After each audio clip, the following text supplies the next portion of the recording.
terima kasih kalau hari ini kami boleh sekolah minggu Tuhan. Semua karena kebaikan Tuhan. Terima kasih Tuhan, kami mau menyembah, memuji dan memuliakan nama-Mu. Tuhan memberkati kami semua di rumah Tuhan, memberkati orang tua kami Tuhan. Terima kasih. Sekarang kami mau memberi yang terbaik kepada Tuhan. Di dalam nama Tuhan Yesus yang semangat memuji Tuhan, katakan amin. Oke, kita hari ini harus sukacita. Oke.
adik-adik. Hari ini ketemu lagi dengan Koko Untung. Nah, hari ini Koko mau cerita seorang raja. Namanya Rehabiam. Koko kasih judul hari ini, mendengarkan nasihat, menghindari celaka. Sebelumnya, kita nonton dulu ya video ini. Cuaca hari ini panas. Lala berdiri di depan kipas angin yang menyala. Wah, sejuk sekali. Lala tidak baik di depan kipas terlalu lama. Ibu mengingatkan. Ibu cerewet, gerutu Lala dalam hati. Aha, es krim manis dan dingin pasti segar sekali. Aku makan yang banyak Tiba-tiba ayah berkata, sedikit saja ya, radang tenggorokan Lala kan baru saja sembuh. Lagi-lagi tidak boleh, gerutu Lala. Tetapi saat ayah sudah tidak ada, Lala kembali makan es krim dengan lahap. Malam harinya, tenggorokan Lala sakit. Rasanya seperti tertusuk duri. Lala mulai menangis. Lala, kenapa? Tanya ibu khawatir. Rupanya, ayah dan ibu mendengar suara tangisan Lala. Leher Lala sakit sekali, Bu, ujar Lala. Sepertinya Lala terkena radang tenggorokan lagi, kata ibu. Ayah ambilkan obat ya, ujar ayah sigap. Ternyata ayah dan ibu bukan cerewet. Mereka menasehati karena sayang kepada Lala. Coba tadi Lala menurut, pasti tidak sakit lagi. Ayah, ibu, maaf ya. Tadi Lala tidak mendengarkan nasihat, ujar Lala pelan. Lain kali, Lala tidak akan seperti itu lagi. Anak jagoan selalu mendengarkan nasihat orang tua. Nah, sudah nonton kan videonya ya, bagus ya. Nah, kita lihat tadi di sana ada seorang anak, dia nggak mau dengerin nasihat mamanya dan nggak mau dengar nasihat papanya, akhirnya dia celaka. Nah, Koko mau cerita, kita lihat ya gambar ini. Nah, dulu raja kedua Israel itu namanya Daud. Ini gambarnya Daud sudah tua ya. Daud waktu dia tua, waktu dia meninggal, dia menunjuk anaknya bernama Salomo sebagai raja. Nah, Salomo memimpin menjadi raja selama 40 tahun. Setelah 40 tahun, Salomo pun meninggal. Nah, setelah dia meninggal, dia memerintahkan atau mengangkat anaknya yang bernama Rehabiam menjadi raja. Ini gambarnya ya. Rehabiam menjadi raja atas bangsa Israel. Nah, pada waktu itu Israel adalah bangsa yang maju, bangsa yang banyak pembangunannya, banyak gedung-gedung tinggi, banyak jalan-jalannya bagus, semuanya kota yang luar biasa. Nah, karena kota itu butuh biaya, jadi raja itu membebankan pekerjaan dan pajak yang tinggi kepada rakyatnya. Nah, waktu Rehabiam baru menjabat sebagai raja, kita lihat gambar ini ya. Nah, ini rakyat-rakyat Israel disuruh bekerja, mereka membangun bangunan, mereka membawa batu, membawa kayu yang sangat berat, mereka kerja. Nah, mereka juga di samping kerja, mereka harus membayar pajak. Pajak tuh artinya mereka misalnya mendapat keuntungan dari mereka kerja misalnya 1 juta, mereka bayar 200.000 atau 300.000 kepada raja, untuk raja membiayai tentaranya, membiayai makan minumnya. Jadi bangsa Israel kerajaannya besar, tetapi mereka harus bekerja keras dan mereka membayar pajak. Karena rakyat sangat menderita, mereka pun menghadap Raja Rehabiam, meminta keringanan bekerja dan keringanan pajak. Nah, ini gambarnya ya.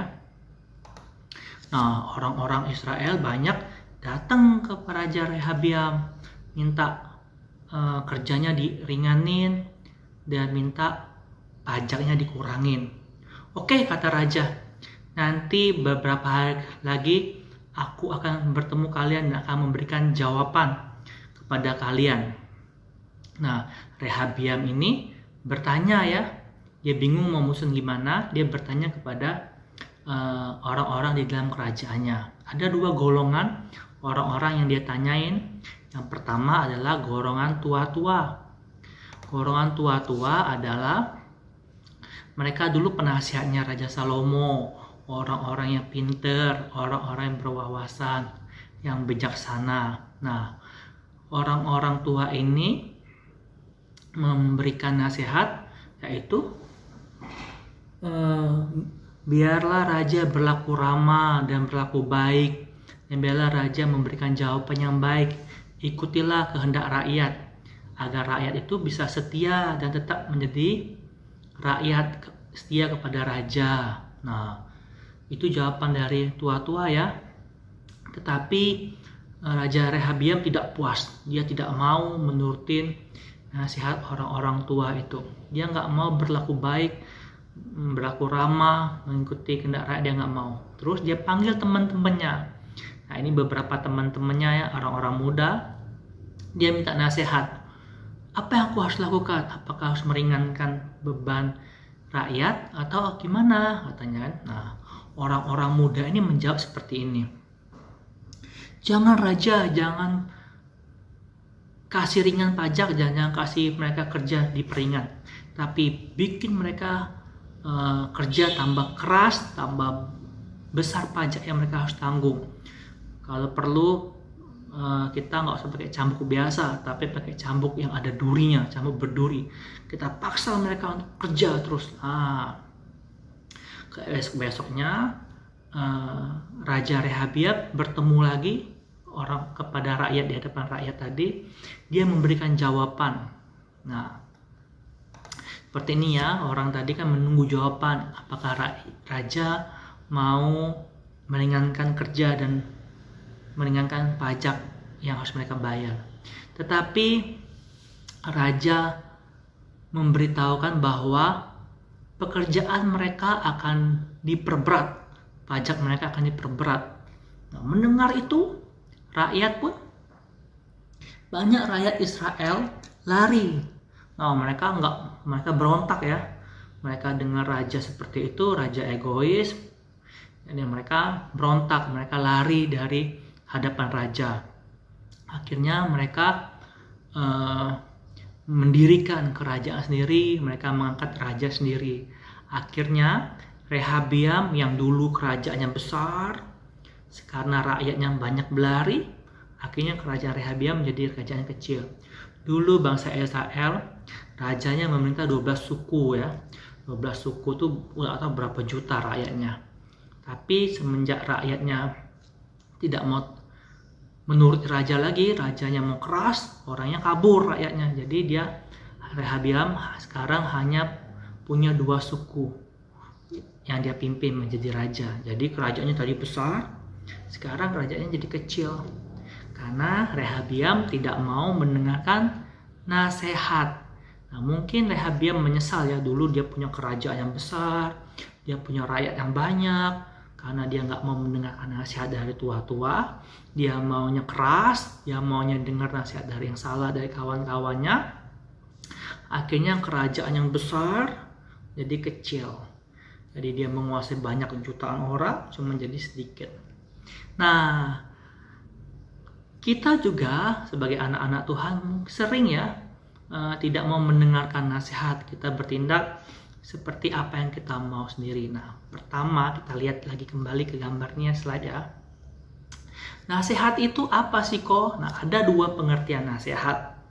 Yang pertama adalah nasihat itu berisi ajaran atau petunjuk yang baik.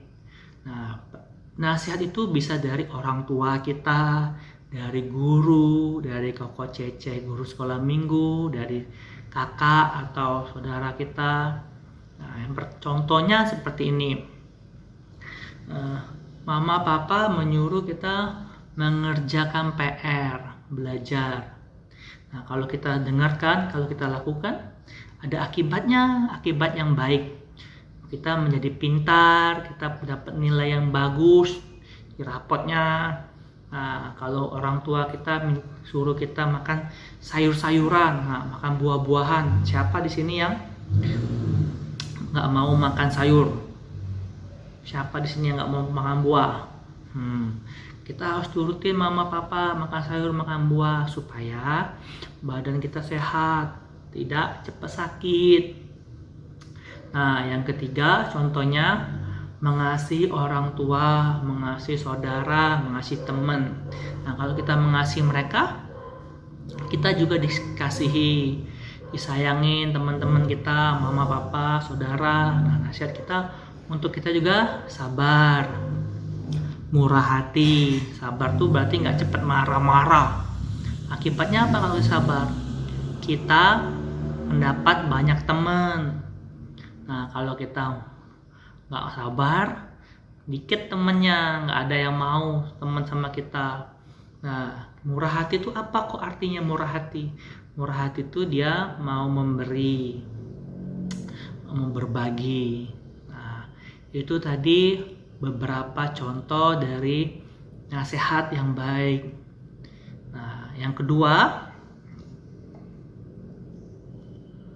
nasihat itu juga berisi larangan atau peringatan. Nasihat itu bisa berisi larangan seperti contohnya jangan malas. Nah, kalau ada PR dibuat. Kalau kita langgar, kita dapat akibat yang jelek. Contohnya nilainya jelek. Lama-lama kalau kita jelek terus bisa nggak naik kelas. Yang kedua, jangan suka marah. Nah, kalau dikit-dikit marah, tidak ada temennya ya akibatnya ya. Siapa di sini dikit-dikit marah, ngambek, banting pintu. Marah sedikit, banting piring. Marah sedikit, teriak-teriak. Nah, itu akibatnya tidak ada temennya. Yang ketiga, kadang di rumah ya atau di luar rumah mama papa suka ngomong jangan lompat-lompat, jangan lari-lari. Kalau kita langgar kita bisa jatuh, kakinya bisa terluka. Selanjutnya, jangan terlalu banyak makan permen. Nah, jangan terlalu banyak makan ciki. Kalau kita langgar bisa batuk ya, bisa sakit tenggorokan. Selanjutnya bisa juga nasihat itu jangan mandi terlalu malam. Nanti masuk angin, pilek ya, flu. Nah, ayat hafalan kita hari ini adalah Amsal 1 ayat yang ke-7. Takut akan Tuhan adalah permulaan pengetahuan. Tetapi orang bodoh menghina hikmat dan didikan. Takut akan Tuhan adalah permulaan pengetahuan. Kalau kita mau jadi anak pintar, kita nanti besar bisa bekerja dengan baik, kita harus punya pengetahuan. Punya pengetahuan, kuncinya adalah kita takut akan Tuhan. Arti takut akan Tuhan adalah kita mendengarkan nasihat. Nasihat itu bisa dari Alkitab, nasihat itu bisa dari orang tua, bisa dari guru, bisa dari koko cece sekolah minggu, bisa dari saudara kita. Nah, nasihat yang baik kita lakukan.